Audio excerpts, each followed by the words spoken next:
there, viewers, and welcome back to the South Main Auto Channel. So we've got this 98 Dodge Ram 1500 here. It's got a 5.9 gas engine in it. It was dropped off to us, not a regular customer. The guy is a mechanic, so I'm told, and he's gone through, and apparently the truck had a problem burning water. So he's done his own heads. He put a set of remanufactured heads on it, or had those heads, remanufactured. And then he's had some drivability problems, and I don't know personally if this was a pre-existing condition prior to the head gaskets, or if this is something that's happened, kind of post-head gasket. But in either case, the problem's there. His problem is the truck stalls. It runs poorly sometimes, most of the time, I guess. He can just leave it out idling, it'll stall, or he'll be driving down the road and all of a sudden, the truck's running good, but then it, starts chugging, chug, he puts it to the floor and then comes back to life and away he goes. So that's kind of his symptom that he told me. The engine light's on, he's tried a whole bunch of things, he threw a lot of parts at it, throttle position sensor, like I say, he did put heads on it, he put an idle air control valve on it, I guess basic ignition tune-up, plugs, wires, cap, and rotor, I'm told. I see it's got new shiny spark plugs in it, serpentine belt, amongst a bunch of other things. I don't know if it's had a fuel pump, I can't remember if he said that or not. But at any rate, all the stuff that he's done, nothing's made it better. So he brought it here and says, good luck, fella, and here we are. So I guess we need to start somewheres, and that somewheres is basically just gonna be experience. And I don't really know any other way to put that, but the symptom that he was having with the driving down the road, steady cruising, then all of a sudden the truck kind of losing power, chuggle, and then runs good at wide open throttle.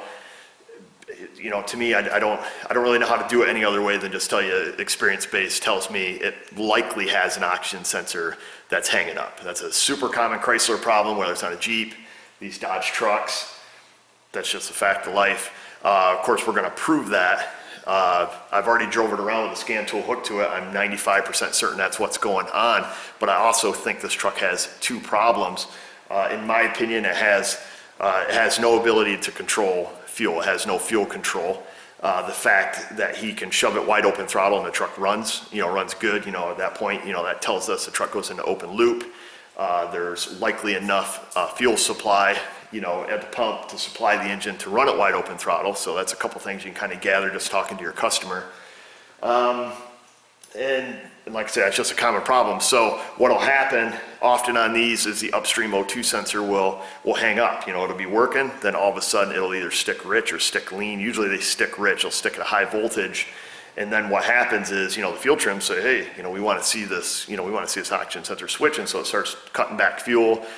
All of a sudden your fuel trims are pegged right out, negative as they can go. The truck's obviously running right out of fuel at that point, starts chugging, popping, skipping, bucking, and then, the O2 sensor might come back to life, or, it might set a code at that point and then just kind of, go into open loop, doesn't look at O2 sensors anymore, then the truck runs good. So that's one thing we're gonna look at. Like I said, that's just, experience-based diagnosis, and then, obviously we're gonna look and prove that. The other problem is when I drive it and it does decide to run good, it has a misfire. It has a fish bite misfire. You drive down the road, the truck's running, somewhat okay, and then you just, and it just, that steady, intermittent, can't be steady and intermittent, but you just get a fish bite misfire. There's no other way to explain it. Sitting here in the bay, when it runs, it seems to misfire more than when you're just driving down the road. So I think we can look at both of those items. There's a ton of code set in it because he was doing stuff. He's unplugging stuff. So, this thing has, cam and crank codes, injector codes. It's got a bunch of stuff that we're not even going to look at simply because I don't think it's going to give us any guidance. I think we're going to just try to fix the two symptoms that are clearly obvious at this point, and then drive the truck and see what codes generate, see if anything else is going on there. I hope that explains it the best that I can. I was kind of hesitant to do a video on this because I didn't really think that I could explain everything that's kind of going on, but we're going with it, so let's get started. All right, so first thing first, I'll show you guys that, this thing has a host of codes in it. We got some misfire codes, like I say, a cam code, a couple oxygen sensor codes, But in either case, what I'm going to do, we're going to take and clear these codes because the symptoms are obvious. The freeze frame data is not going to provide us with any value on here. But the reason I want to clear them is because I don't want the ECM going into some kind of default fuel strategy based on those codes. So what we're going to look at initially, we're going to find, let's see here, we're going to find our O2 sensors, and we're going to see what's going on with those. So we want downstream and upstream. We're going to grab some fuel trims, and then also what we'll do, this actually has misfire counters on it, because like I say, it has a single cylinder misfire. That's more than obvious when a truck's sitting here idling. So we're just going to look at this. It's interesting that the O2 sensor there, I would think it would be sitting on its bias voltage right now. The truck's not even that warmed up. It's been sitting here a while. Let the snow drip off it. So at any rate, let's fire the truck up, see what happens here, see if we can identify what cylinder, and maybe start kind of getting a plan of attack here.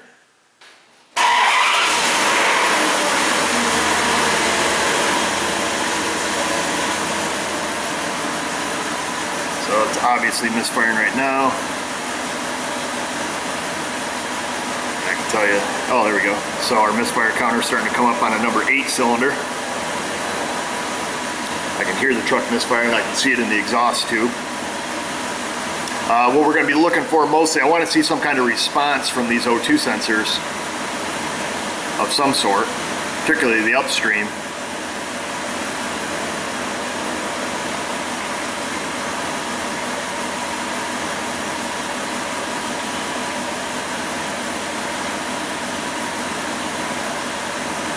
Oops, they're click happy here.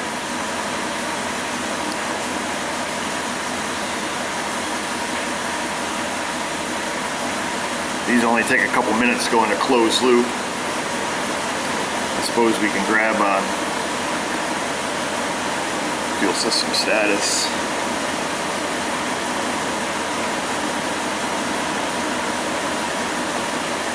If we move that to the top,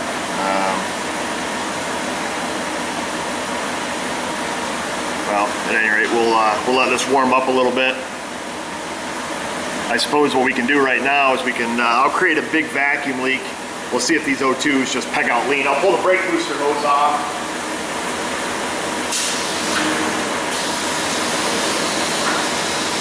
So that's with the brake booster hose completely off.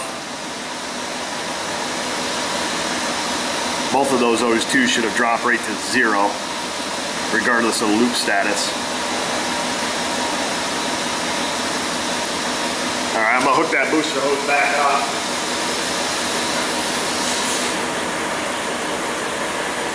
I'll tell you what, before I hook it up, I got me a little bit of this stuff. We'll give her a little toot down the brake booster hose, see if we can force them rich. Get some kind of response out of them here.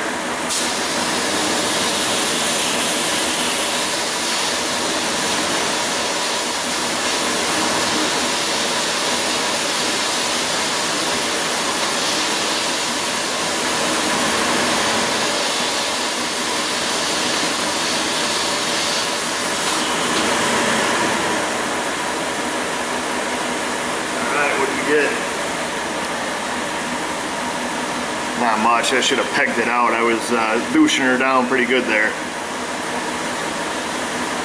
It created some misfires with it. Still an open loop. That's odd. These have a counter on them. We should have. They've got a counter. Let's see.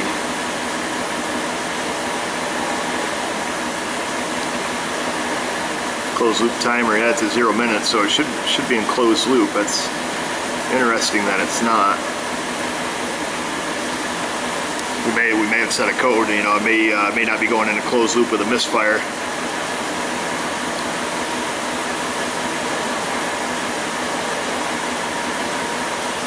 Yeah, because we got no fuel trim control. I'll give it some throttle, see if something changes here.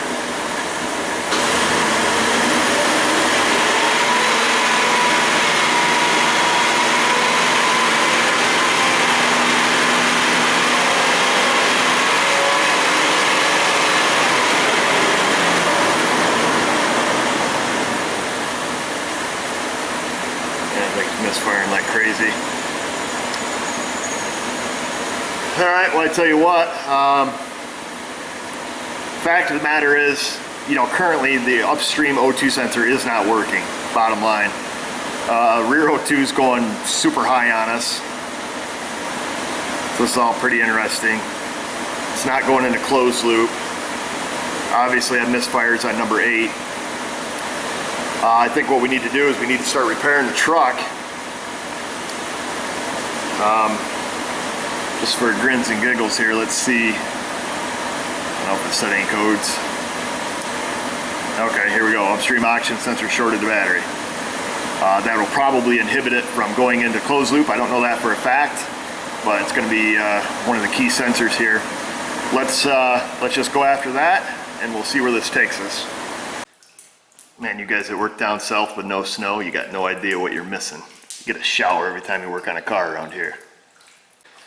All right, well, this diagnosis is quick and it's over already. That lady is your problem. I grabbed the light to come down here so I could get set up for you guys, find the O2 sensors, and that's what I found. That O2 sensor is touching the transmission pan there. So I'm certain, you know, we're gonna have some wiring problems there. Really not much we can do about that. I see it is an aftermarket converter on there. Hopefully it's the correct one. Hopefully that's just the wrong sensor. The sensor's too long or something like that. I'm gonna have them send up a couple O2 sensors for us. Of course, we're gonna check out this rear one here too. Check out the wiring integrity and stuff on it. So he's got some zip ties on it there. Definitely is not new. Catalytic converter certainly is. Heads definitely are. All right, well, let's take and you know, we're going to unplug this. We're going to check the circuit, make sure it goes up to its bias voltage, and then, you know, pull the signal down. I left the key on so we can do that, and we'll check the heater circuit, see if it blew the fuse for the heater or anything like that. And obviously, you know, this needs an O2 sensor, but we're also going to check the circuit. So I was getting ready to just take and bust this O2 sensor out of here for us, kind of pondering why this is like it is. And the answer to that is that right there. So it's rotating on the manifolds, which, you know, which it should, but it's missing the hanger here on the transmission for the catalytic converter, and the clamps that they put on back here. I'll show you. I'm gonna spin you guys around here. So these clamps they put on here are not tight, so it's causing the whole exhaust system kind of bounce up and down.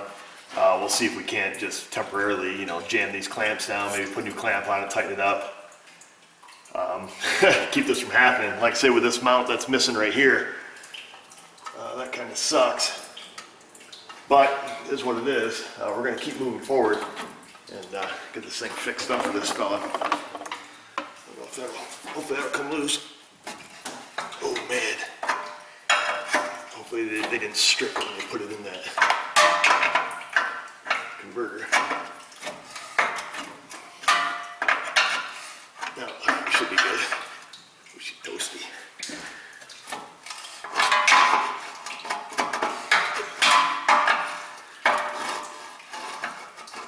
Come on, little fella.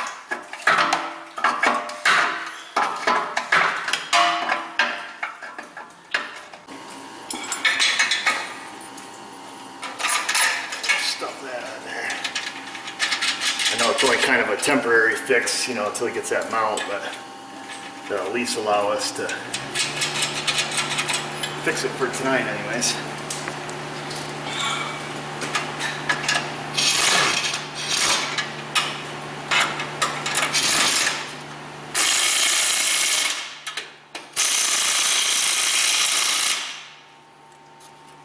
There we go.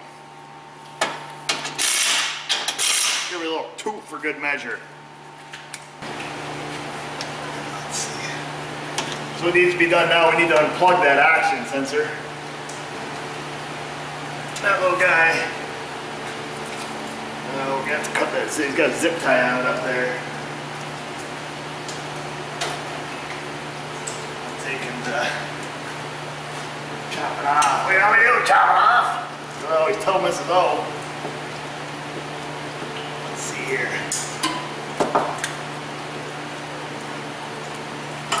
There we go. Cut the zip tie. taking the plug. There we go. Like that. That's our O2 sensor. Has the broken wire. It's a gray wire, that's why it's a signal return wire. And then, so look at that. That is one of the white wires. And that little guy is rubbed right bare. I don't know if you can see that or not right there. It's bare bones, and that's one of the heater wires. So likely, can't see crap, but I shot it in my face. So likely what has happened, the short the battery voltage code. Yeah, this one here is not bare, almost bare. Yeah, it's got a couple bare spots on it. So I wouldn't be surprised if the heater circuit is not working also. All these are pretty crappy. But we didn't see an elevated voltage on there. So that's kind of interesting. I don't know what the code setting criteria is for the short voltage or short battery. But we're not worried about it. We know it doesn't work. So what we're going to do, we're going to grab the test light. We're going to look at our value here, wherever it is. Should be at a high voltage right now. Let's see, upstream O2, yep, it's at 5 volts. So we can see on our scan data, it's at 5 volts. If we take our test light, we ground it, we touch it to the signal return, it should bring it down to ground. You know, simple bypass test, make sure the wiring integrity is good, which I assume it is because we've seen something less than 5. So we'll do that. I think with the scan tool here, we should be able to check the heater circuit.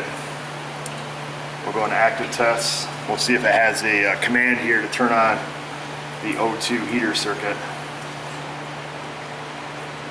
Fuel pump, generator field, evap, auto shutdown relay.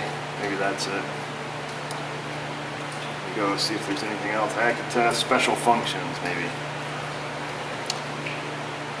Set sync signal, nope. I'll have to check. I don't know if the O2 heaters system, we'll go system check. System check. Idle air control, wiggle test, generator field, nope. We may just have to start it up. I don't remember if these are pulse width modulated. I imagine that they are. I'll take a quick peek on a wire diagram. Sometimes I think some of these older Chryslers run off the auto shutdown relay, power supply. I'm not certain right offhand. We'll take a peek, but first we'll go back in our live data, make sure the signal return circuit to the ECM is good, and then we'll check our heater circuit to make sure that that's good, or at least that it has voltage down here. Let's see, upstream volts, here we go. Got our test light, we'll just hook it back here to a ground. Move my light so we can see. And we really don't need a wiring diagram because it is going to be one of the 4 wires. I don't know which one, but it's going to be one of them. So let's see, I'll watch the scan data. We'll go through here, we'll touch one wire at a time. While we're hooked to ground. See if it goes to 0.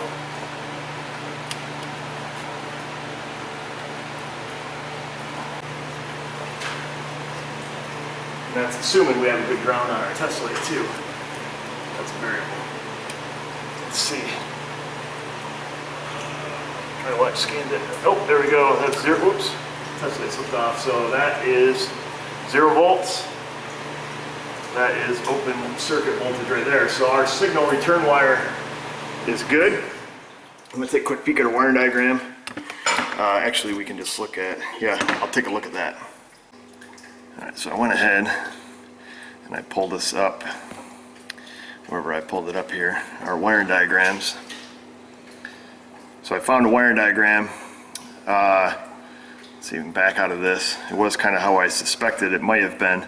So we've got the auto shutdown relay when that's commanded on, which we can command on here with the scan tool, right?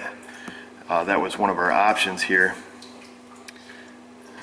We'll back out of this. I don't know what it was, active test or something. somewhere's here, auto shutdown relay. Of course, I think that's going to turn on like the fuel pump and stuff. Let's see. Nope, okay, so I hear it kicking on and off up there. Okay, so we'll stop that. We'll flick back to, oops, push the wrong button again.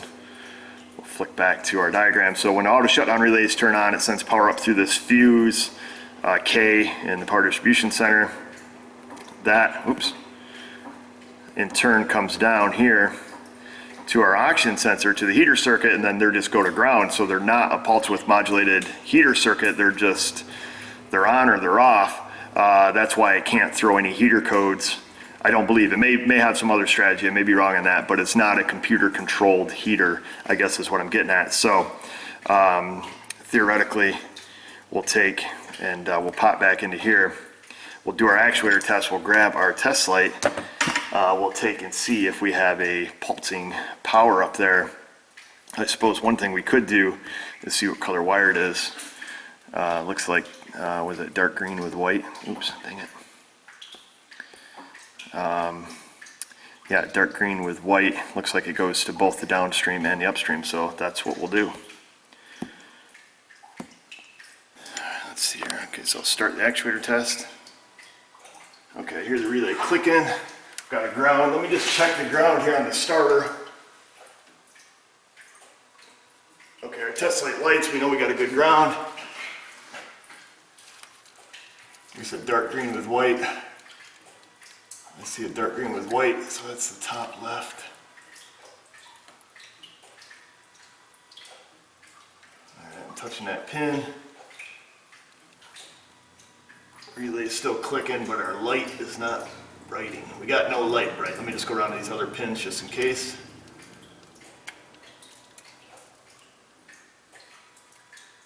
And I've got nothing.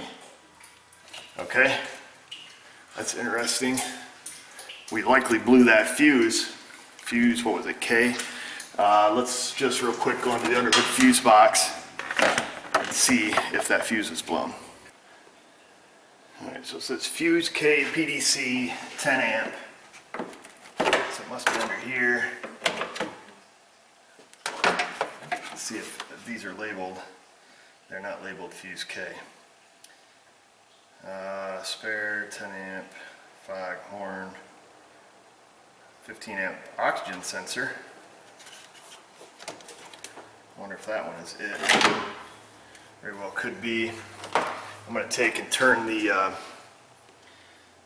that relay back on. We may have some wrong information on our wiring diagram there. Okay, we'll turn that actuator test back on.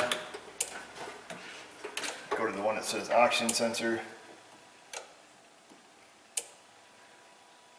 Alright, so it's lighting up on that side of the fuse. Nothing on that side. So, try to dig this little guy out of there. Come on, little fella.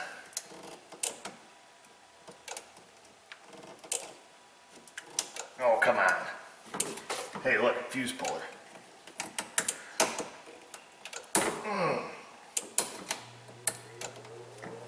Ah, she didn't want to give up. That fuse is exploded. So there's our fuse, completely open. I'll grab us a 15 amp mini. We'll shove in there and we'll go redo our test underneath. Hey, look, I got one right here. Haha, how lucky do I get? It's the only fuse I got sitting on my toolbox. Didn't even have to go upstairs. So now we should have a blinky light on both sides. Yep, there's one side. There's the other side. Perfect. So now we'll have heaters.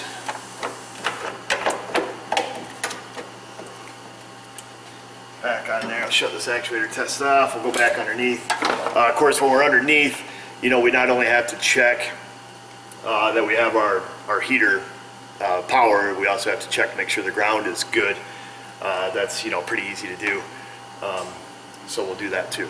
All right, we're back down here underneath. What I'm going to do, instead of trying to reach up to that dang plug, is we've got this old O2 sensor harness. We're going to take and peel that back. All we want is the two white wires And then I've got my high amperage test light here. I've got this one labeled 3.6 amps. I've soldered on a couple needles that I use on this. So I'll just take and we'll peel these wires back real quick. This will be a fast test. We'll just plug this little fella in. Now we don't have to try to reach up above here to, back probe or anything like that. Then we'll just save this harness as a test harness. So there, now we've got our wires right down here where we can work with it. Ouch. Let's see if we can't just pierce our needles right up in there without burying it in my finger.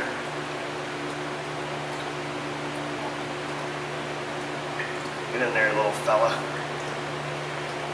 There's that one. I don't want this to go in my finger because it's going to go deep. You know what? We're going to be safe. We're just going to twist the wire. It don't matter. We just don't want it to touch because we don't want to blow the fuse again.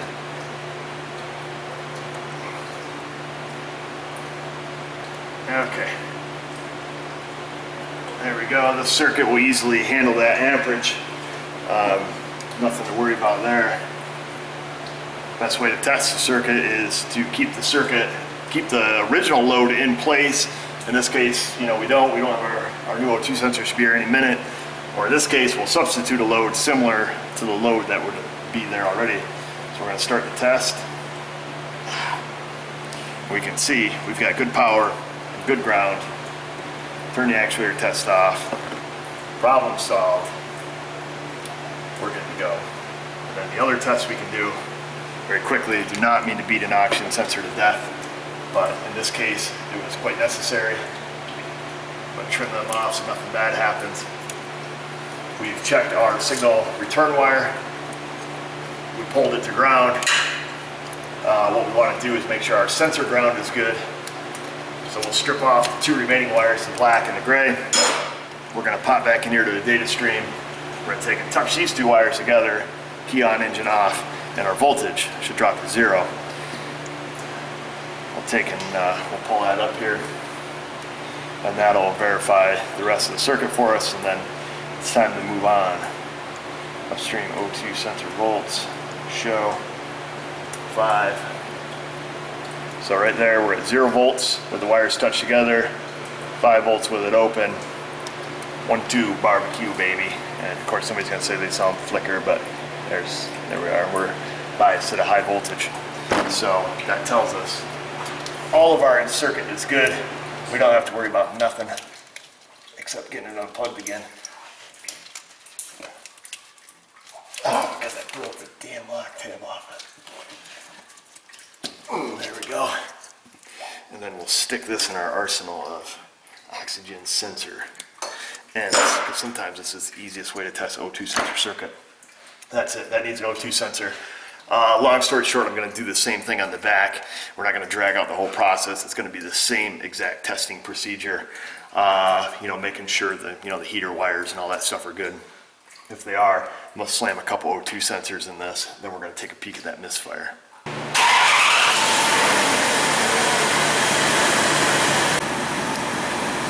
All right. So let's see here. Now we're just going to look at our upstream and downstreams. We probably ought to, I don't know if we should clear the codes or if it will hit closed loop here or not.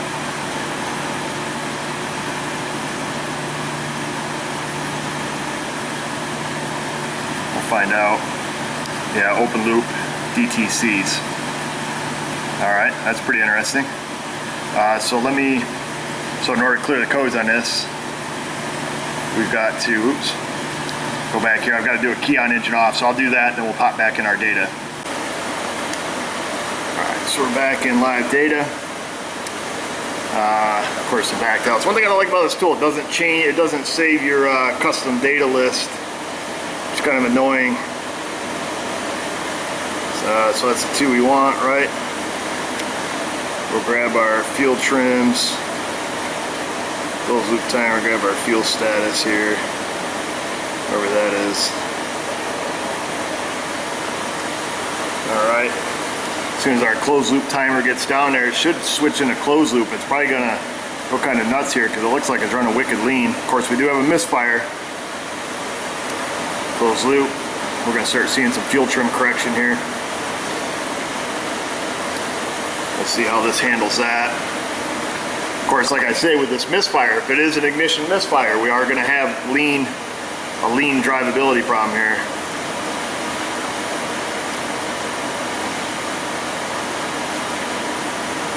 Give it some throttle, I can reach it.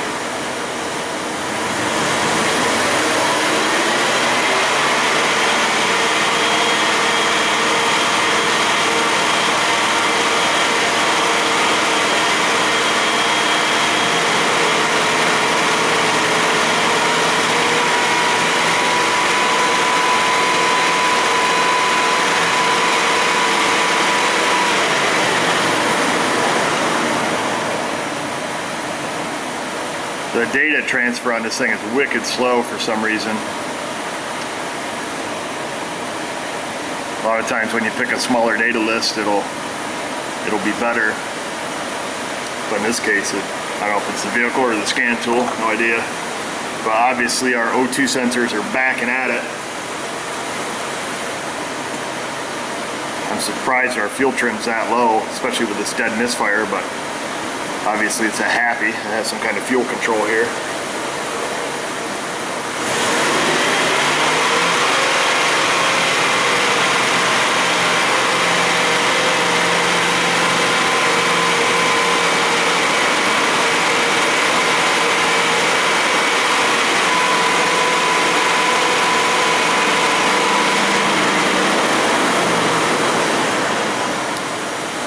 Yeehaw, so we've achieved closed loop. We got oxygen sensors that are back working.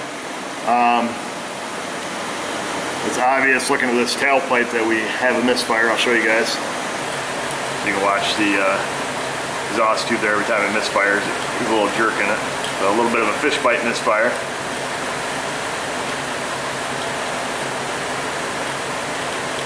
Yeah, obviously better than it was, but you know, I didn't suspect the O2 sensors were going to fix a misfire anyways. All right, oxygen sensors are working. We'll go back to show all. Let's go back down to our misfires, or back up to them wherever they were. Misfire counter. Number 8 still seems to be the angry one, if this is accurate. One question I have is he did heads on it. Okay, did he set the timing? The answer to that is probably no. You have to do it with a scan tool. So we'll see how far off the distributor is. Alright, so it's not too bad. 5, 6, 7 degrees, something like that. So they've got it pretty close. I don't know what it takes to trigger out of range, but we'll leave it at that. It's still stuck. We're gonna have to cycle the key.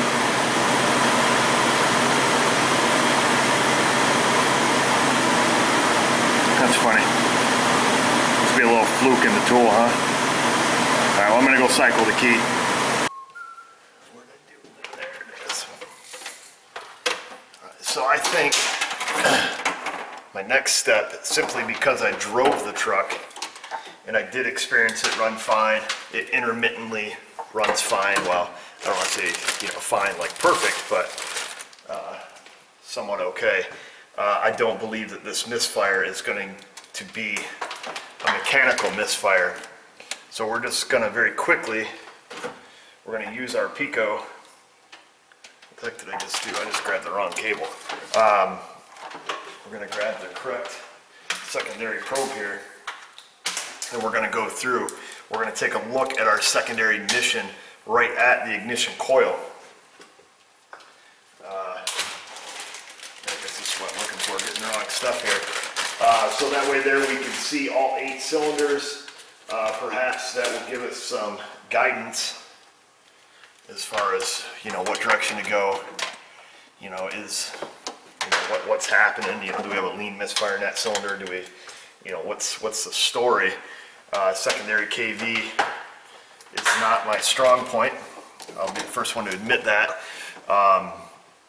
Simply, you know, with the coil on plugs and stuff, you know, we usually find it's either, you know, they're either they work or they don't. They're either open or they're not.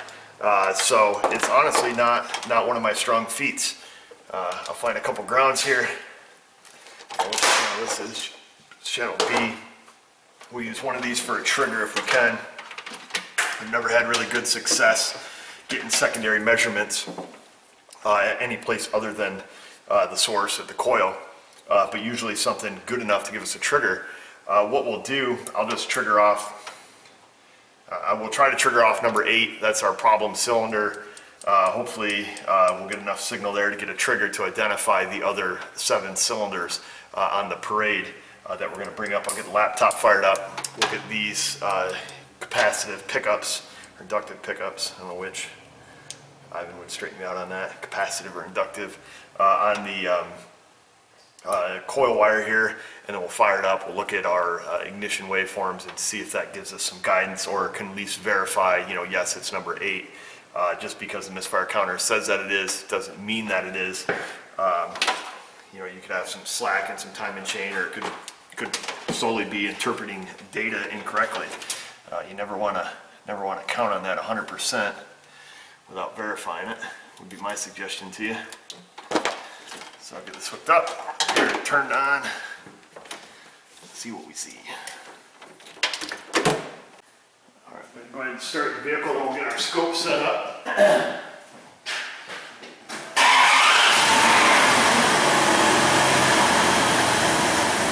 sure our wires are off the manifolds. All right, so it's on the auto feature, but we're going to go through, go to here. Secondary ignition probe inverted is what we want, okay? Let's see, that 50 kV scale looks fine. So what we'll do, want to see at least 8 cylinders on the screen.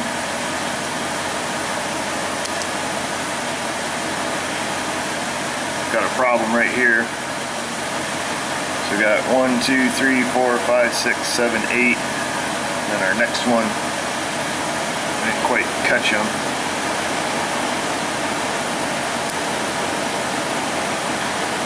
Oh yeah. Alright, so we've got some issues.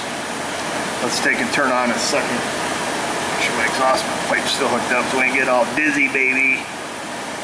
Let's see. Secondary inverted.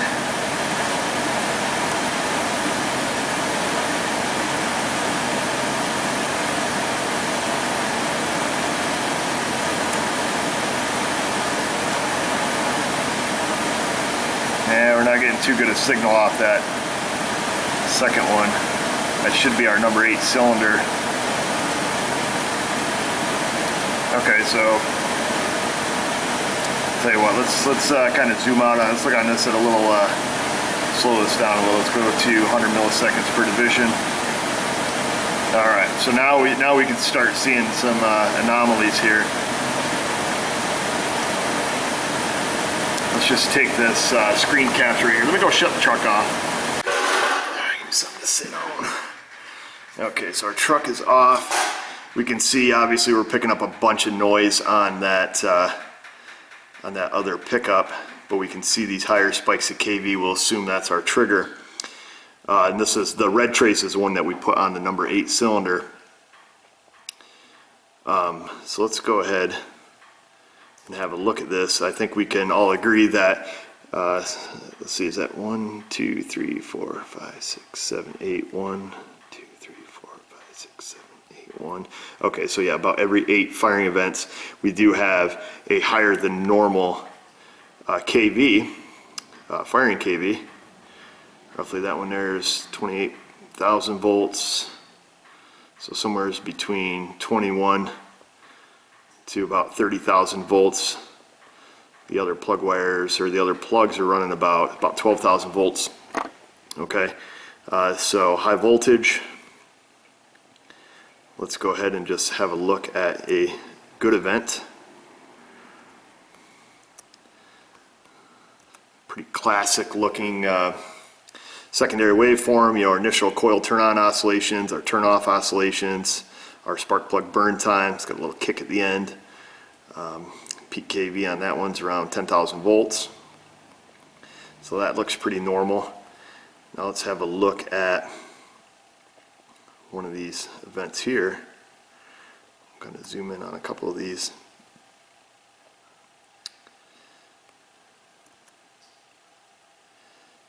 So, oops, I always do that. Still getting used to the Pico. Let's kind of get that thing out of my way here for right now, I guess. Alright, so this is pretty interesting. Got our turn on oscillations. The energy is released, but it's almost like it has no place to go. But we do have, let's kind of bear with me here, we do have a coil. We do have a coil, we do have some sort of burn time there, you know, sloping down. It's usually, you know, you'll see that in a lean condition, but it looks like it took a long time to dissipate this energy.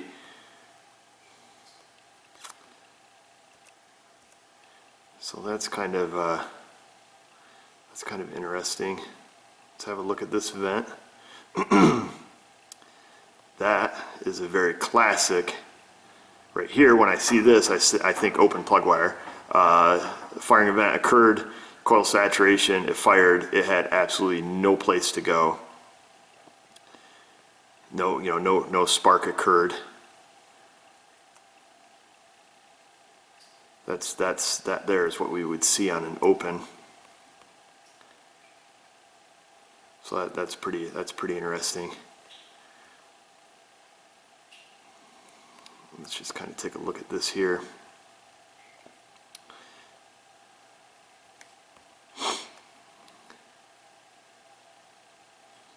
So what's weird is the turnoff. So what I could attribute this to, I guess, what we're going to do is we're going to check at the plug wire for an open. That could attribute to, you know, this poor pattern that we're getting down here. You know, our spark may not be even making it to the spark plug. From the looks of it, the spark is either, you know, we're either dealing with an, you know, excessively high resistance in this plug wire, you know, resulting in, you know, really high kV, you know, almost twice the maximum voltage here, you know, 25,000 volts versus, you know, 12,000, 11,000, whatever it is down here.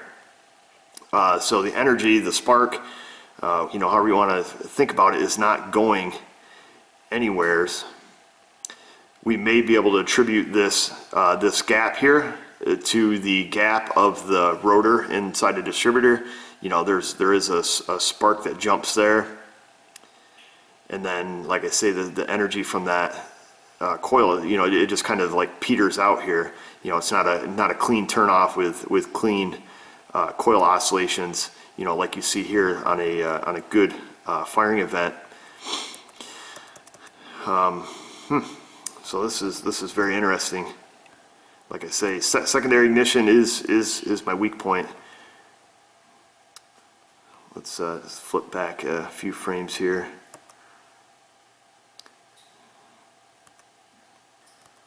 You know, again here it looks like we've got a classic open, you know, open plug wire misfire. No spark event.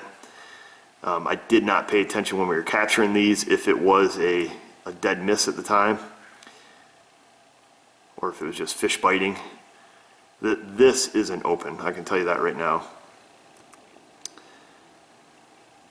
But it seems to be quite repetitive.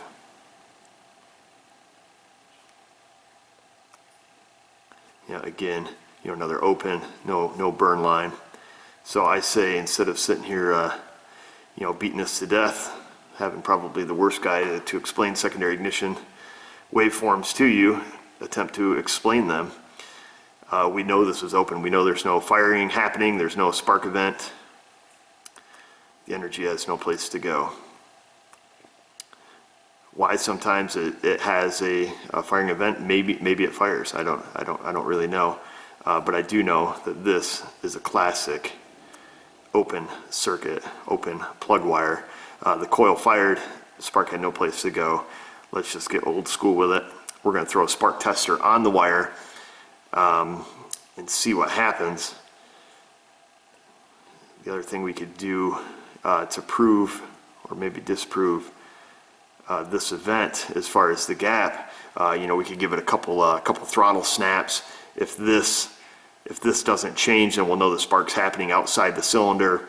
You know, either the plug wire is open and then the spark is, you know, somehow it's finding its path back to ground, obviously, because there's something happening here. At some points it's finding its way back to ground.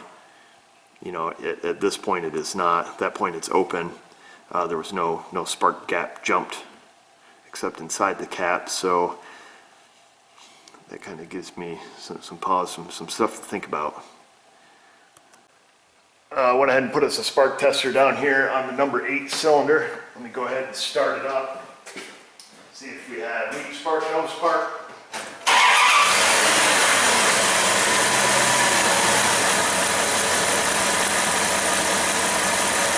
Okay, so can you guys see that on the camera?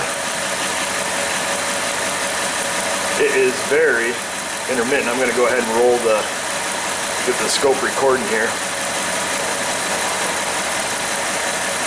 It is an extremely weak spark and very intermittent.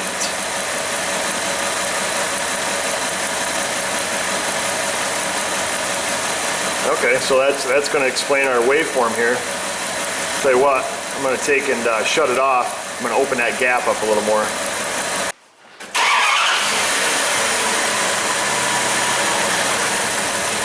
What do we got now? So now we've got absolutely nothing.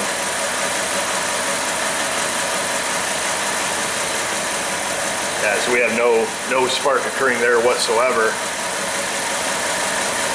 However, we'll look at our waveform here. All right, so we have no spark making it to the end of the plug wire.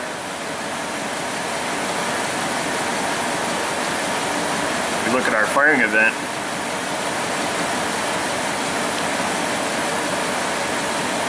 So that's pretty interesting. We're gonna have to kind of follow that wire back. We're gonna see if that wire is, you know, obviously there's no spark, no current traveling down the wire. 35,000 volts. And I wonder if it's got to be making it to ground somewheres. Let's see. Oh man, I'm getting too old for this. I hate working on these older Dodges with a distributor cap freaking buried way in the back there. You kind of gotta give her a little bear hug. You gotta snuggle up with it, folks. So let's get our inductive pickup off there. Our spark tester off from there. We got some zip ties. Oh, better get some side cutters. Alright, let's see. Taking now I thought he said he put new wires on it, but these wires certainly don't look new. They don't look old either, but they definitely don't look like he did them when he did the head. Cut that zip tie. Zip tied to the transmission dipstick tube here. I don't believe it's crossfired to another cylinder because, well, we don't hear it, but we pull this wire loom off there. Number 8. Where are you, little fella? Ouch! Quit matching the ding dong. Come on, little guy. I think it is this one. Is that one there? Go up out there.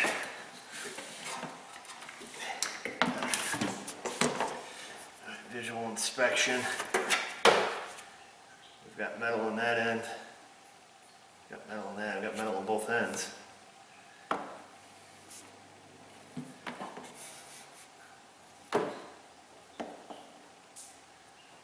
little bit of a rub mark right there, but that's down where we would have saw, you know, we would have saw that jump in the ground. All we can do is bust out the old ohm meter. We'll see if this wire's any good. If it is, our next step is to make sure the spark is coming out of the cap, which the cap doesn't, I don't know, the cap looks, I don't know. You can't judge a cap by its cover, as we like to say. It looks newer, but that don't mean anything. It could have, you know, that could have tracks all down the inside of it and the spark just being dissipated inside. All right, let's go. Oh.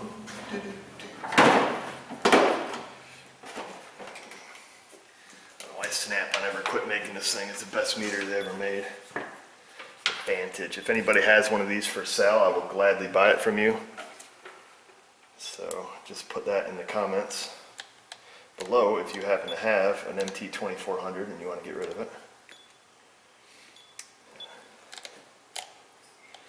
Oh, what do we want? We want ohmage.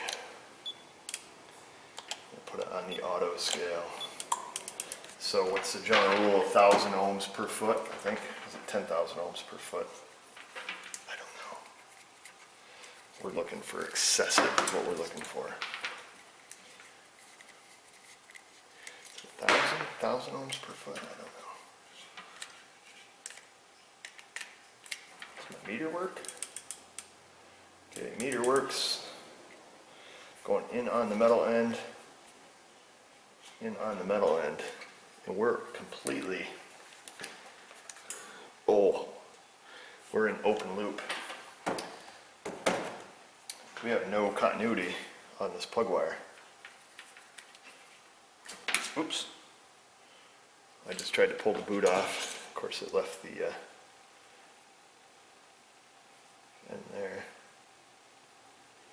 Got nothing there. Let's just take and yank this boot off. Ooh, I think that's our problem, lady. That one just slipped right off, but I don't see any of the wire core there. So let's just shove that in there.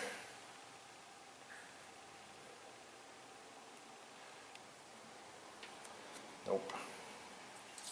This wire's junk, so we're just going to take and cut it.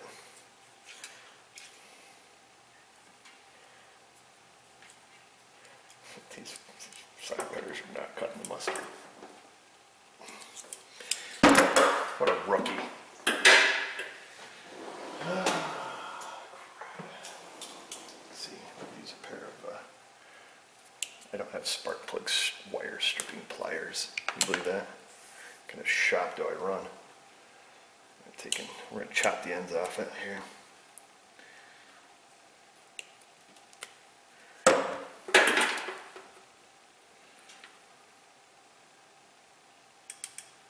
Hey, there we go. Found a good section.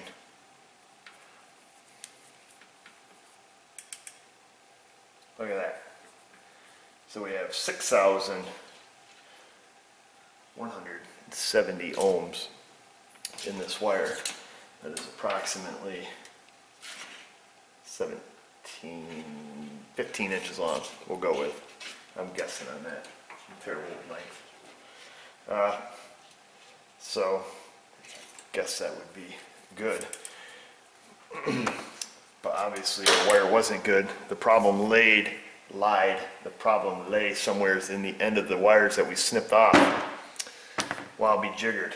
We've got to get ourselves a wire set. And we should be good to go. This guy's going to be happy. Alright guys. So through the miracle of modern television, the new spark plug wire set is installed. I went ahead and got us a wire set, got it put on there. We're only going to need one lead at this point. We're not going to bother even having a trigger because I don't think we're going to need it. We've already proved what the problem was. So we're just going to leave one lead, our channel A, hooked to the coil secondary side so we can see all 8. If we see any anomalies on the screen, which I don't think that we will, then obviously we need a trigger to find out which cylinder it is. I don't know why when I use an inductive pickup or capacitive pickup, I don't know which proper terminology, but when I use an ignition pickup on a distributor system on a plug wire, why I'm never able to obtain a good, secondary waveform. That I don't know. I don't have the answer for that. I've asked a few people. I know a few guys that use scopes. They're pretty experienced with them. And just stated that they experience the same exact thing. So we just go off the ignition coil. Even when we use our Varus and use actual ignition scope on it, it uses, obviously the readings come from the ignition coil, and then it just uses a trigger, but then it sets the scope up for you and parades them out, kind of in a raster, however you want it set up. So anyhow, so that's that for what it's worth. Let's get this little guy fired up and see what it looks like. All right, meter started.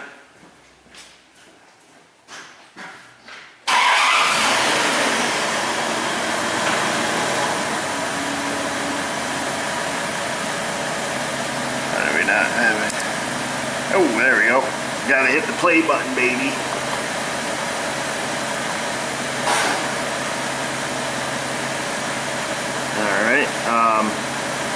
Let's see, do we have 8 of them on the screen?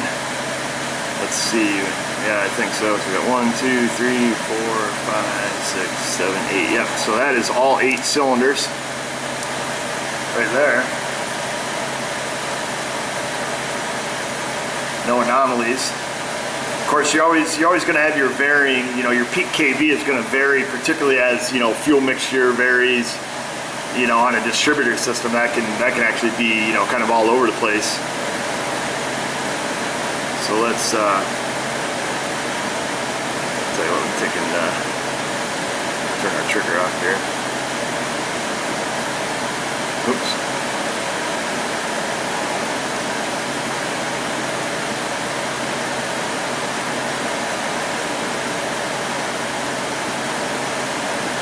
All right, gorgeous.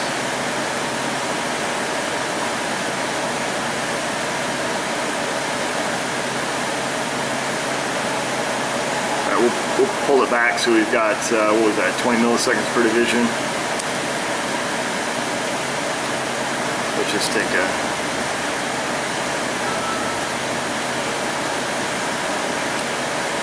That is just about as picture perfect as they come. Good turn on oscillations, good turn off oscillations. So we've got a little kick at the end of our burn line.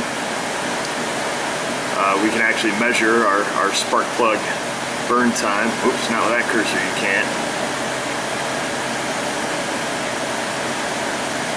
So from the moment it fires, the moment the flame goes out, about 1.314 milliseconds. That's pretty cool. So we can take and have a look at any of these. A little bit of noise there.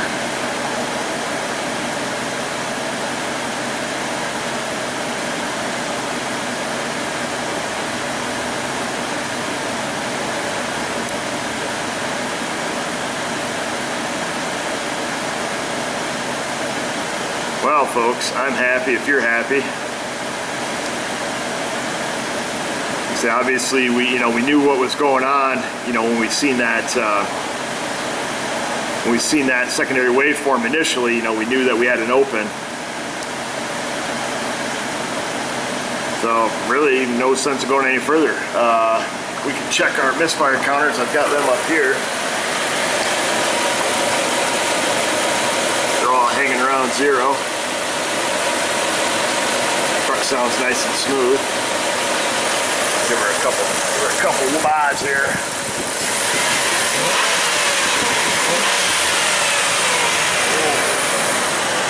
Blew our exhaust hose off back there.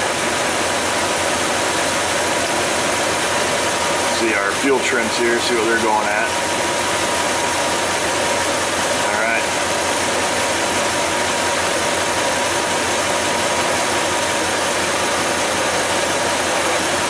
Well, next step is take her for a little shimmy down the road.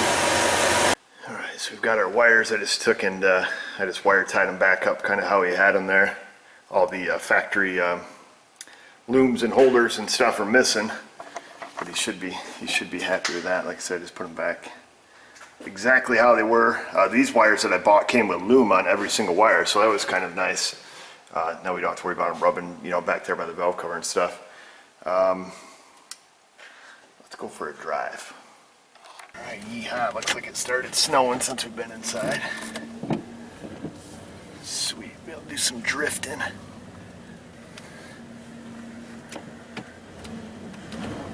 don't know if the four-wheel drive in this thing works. We ain't gonna need it. Here we go.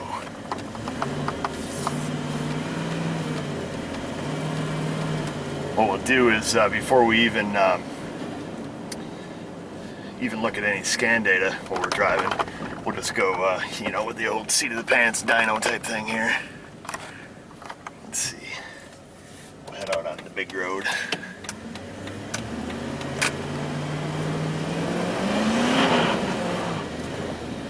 Whoosh, nasty. ABS and brake lights on. We better not get too hossy. Are my headlights on? I can't even see crap. Yeah, my headlights are on, I guess. I can't see nothing.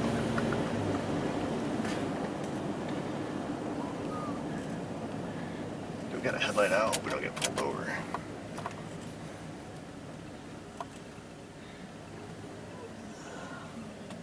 Wait for this little fella. Come on, little fella. Here we go. Tokyo Drift. You guys see that? She sounds nice and smooth. No more pinging. That's one thing I did notice on the initial test drive. You know, when you went out and give this thing the beans, you know, besides skipping and running crappy, you know, the engine was pinging like crazy. These are pretty notorious for the lower intake, well, I should say the lower intake manifold, the intake plenum pan gasket failure. They'll start, you know, leaching oil out of the crankcase because it builds an insane amount of vacuum in the crankcase, and that, you know, increases combustion temperature and that, you know, obviously makes them ping. So I was a little concerned about that, but I assume that gasket would be new if he replaced, you know, the intake manifold gasket, head gaskets, and, you know, all that business.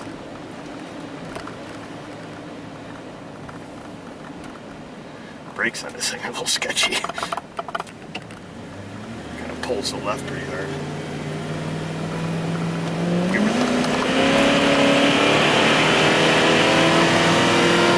Oh yeah. So, seems to run pretty good. Can't see crap. Dude, these lights are like, dude, this thing even charging. Alright, now can't see nothing. Danger, danger. The lights are just all cloudy, or what's the other thing? Even the brights are not bright. It's the daytime runner only, must be. We'll swing around here. This thing got to try to defrost here so we don't get all bogged up.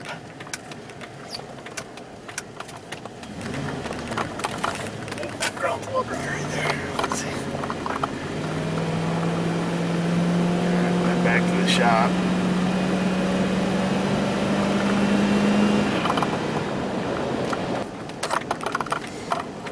Alright, slow down, little fella. Turn. Don't worry, they'll have friggin' 500 tons of salt out here in no time. You get a ½ inch of snow, you get 3 inches of salt. You don't wipe on the snow, you'll reckon it's salt. I don't know why they get so carried away. It's like obscene. If these roads aren't bone dry by the time people wake up in the morning, they'd be flipping out. Whatever, dude. Keeps our shop full. Alright. Alright, we made it back to the shop. Went down that little toot around town. We just set any codes. What we can do, tell you what, we'll have to pop back out of here. we'll just go OBD2. What I'll likely do if that, we're supposed to get a pretty big storm, so I don't know if I'll be able to run a drive cycle on this in the morning or not, but the thing runs fantastic. Billion times better than it was. I'm pretty sure we got all the problems licked, but I hate letting cars go without running a full drive cycle, just in case there's some other, you know, underlying problem there. Shoot, I'm probably gonna have to pull that adapter off the OBD2 port. When you look at OEM data with the Autel on pre-03 Chryslers, there's an adapter that goes on there. Nope, still works. Okay. Looks like we had several monitors that need to be set, obviously. Catalyst, of course. Oxygen sensors and heaters, they'll set when we shut the key off on a Chrysler. After like 5 minutes or something, they run the O2 heater monitor and the O2 monitor with the engine shut off, actually. So, alright, what we can do, go back in here. We'll pop back into the OEM side of it. We'll just kind of troll down through the data list real quick. I'll see if I see anything out of line. Sometimes you can spot problems just by, you know, scrolling through data. So we'll look at that. If I do, I'll kick the camera back on, but otherwise, I'm going to call it fixed until the morning. All right, guys, that's it. Made it back to the shop. I'm 99% certain the truck is fixed, you know, unless it throws, you know, a catalyst code. Something like that. I don't know what else I can do. O2s are new. We know the heater circuit works now. We went through, fixed all the problems, symptoms, I should say, that were present. I think probably, hard to say if those problems were there, you know, pre-head gasket repair, pre-head repair, you know, that I don't know. I didn't really get that, you know, detail from the customer, but it was obvious the problems that we fixed, you know, were there and were present. You know, the O2 sensor visual inspection, we found that. You know, we've traced out the whole circuit, you know, to find the blown fuse to make sure that once the new O2s were installed, they would actually work properly, and we could see that they do. You know, we're able to use our Pico looking at secondary ignition waveforms and, you know, tell that we had an intermittent open. Even though when we took the plug wire and, you know, made sure that it was 100% open, you know, we still showed that burn line on the secondary waveform. And, you know, I can only attribute that to the gap between the rotor and the cap. I don't know. I could be wrong on that. I don't know if there was, you know, voltage leaking out of that plug wire, if it was, you know, finding its path to ground inside the cap. It's really hard to say.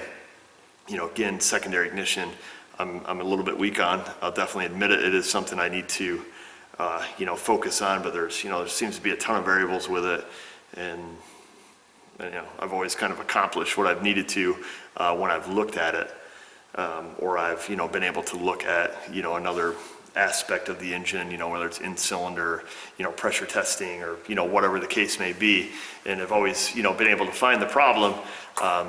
But, you know, I'll be the first to admit that I can't 100% explain it, you know, all the way.